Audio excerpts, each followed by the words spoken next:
Welcome to our knots.io ticket merge app.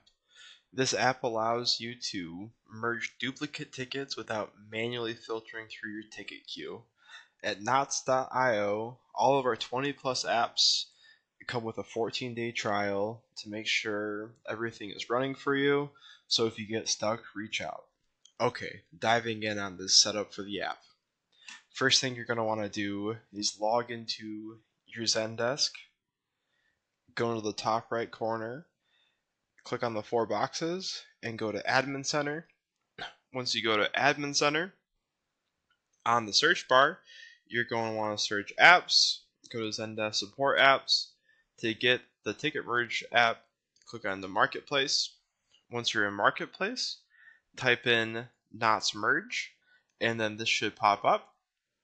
And once it pops up, you can go ahead and read through to get more familiar, or you can go right ahead and click Install. Select the drop down and then click your instance, and then press Install. This will prompt you to your instance to install, and you can enable role restrictions or group restrictions. And if that doesn't apply to you, go ahead and press Install. You get the status message, it will queue up, and it will reload, and it will be enabled. And then what we're going to do is we're going to bounce back into our agent home screen, press refresh, and on the left hand column we should see that ticket merger app pop up. And the next step we're going to want to do is click on this icon so we can get into the configuration. After you click into the app, you're going to want to make sure that you log in. You can either use your credentials or you can use OAuth to authenticate and get logged in. And then once that's all squared away, you'll be logged in, and then you're going to want to create a new trigger. To create a new trigger, you click on this button called New Trigger. And when you're in here, we're going to want to merge duplicate requesters here. So the scenario is going to be, we have a requester that writes in about a product issue, and then a little bit later they haven't gotten a response, and they're going to write in again about a product issue. So that's just the trigger name, and we're going to want to add a tag on triggering because it's important to mark this so we don't loop.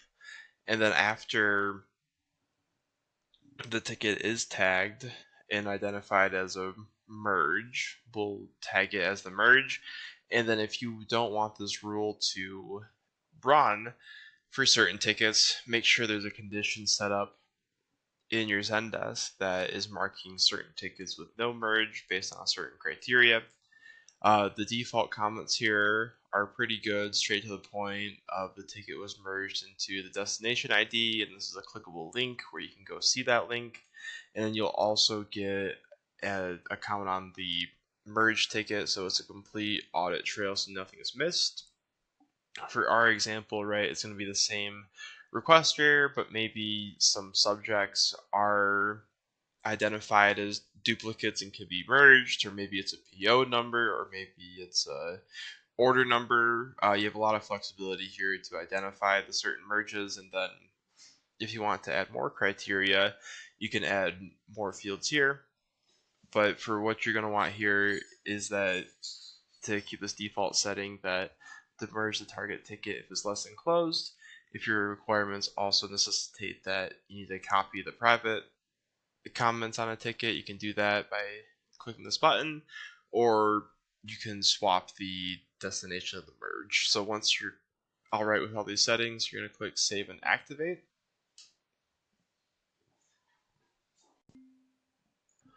Now once you have the app configured, you're going to want to put it to the test. So over here on the left is a Gmail that I'm going to simulate, and over here on the right is our ticket queue. So go ahead and navigate back to your ticket queue, and our example is going to be, we have message number 1 here, and it's a message from a requester about a product issue.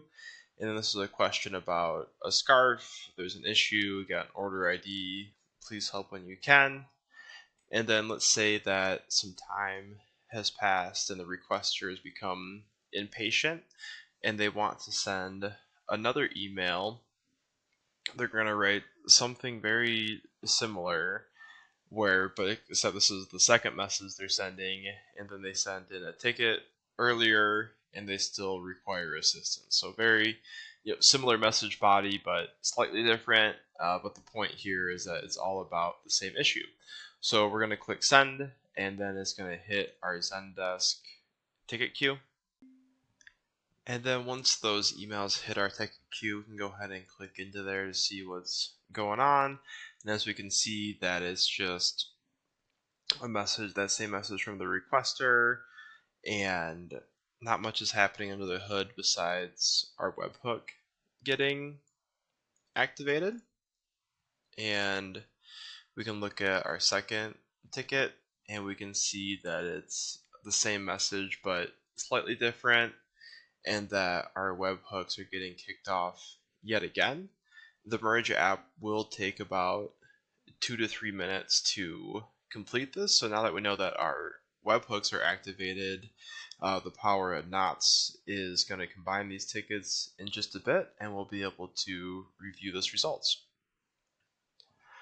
Alright, and then after we've waited about 2 to 3 minutes, we can refresh our view and we can see that the one ticket, or the two tickets, became one ticket.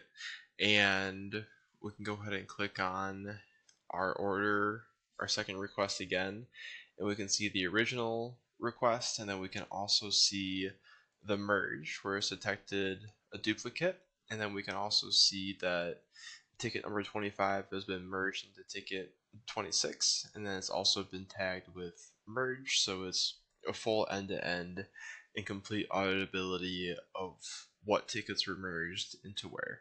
So thanks for taking the time to watch this video, and hope this was helpful, and good luck out there automating. Cheers.